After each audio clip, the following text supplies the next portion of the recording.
We, we're a bit agnostic on timing in general. Okay. So we're always buying, selling. We're buying, we're fixing, we're selling. So we just sold residential in Berlin at like 18 times on reasonably high rents.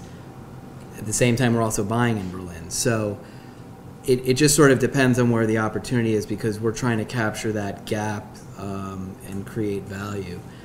I think I agree with a lot of pretty much what's been said. In terms of opportunistic space, we're looking at sort of the gap in the capital structure a bit more right now. We'd like to add value actively, but to the same extent, if there's money that's lying on the street, we're happy to pick that up as well. And it feels like there is an increasing gap in the capital structure, so we're looking to sort of play that in areas where we would otherwise be investors. So we're sort of looking at the debt space as well as being in the equity space.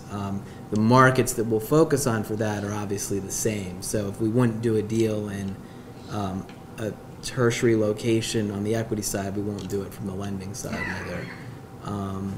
But I think the point on office, there are some key cities, but we're a little bit cautious right now given the overall GDP growth situation, as that's a pretty good proxy for where rents go and where occupation, where the occupancy goes. Some places like Berlin and Munich have fairly low vacancy, so they're still attractive, but we're a bit cautious on that in general. And on the residential side, there are a lot of these actuarial portfolios which are being sold where it's pretty cookie cutter stuff. It's pretty basic to underwrite. They're not, they're very cyclically driven. If you can get in at a good basis, they're great. But overall, there's not a lot that you can do to really drive value. I mean, rents, you can drive rents a bit here and there, but that's much more of just a general macro trend as opposed to being able to do a lot of active management on it. You can do some, but it's pretty limited. It's not like leasing offices where you can really drive value. So the actuarial stuff, I think it's very interesting if you're a large player, but the extent that they're in auctions, I mean, the pricing gets driven to a level where it's tough.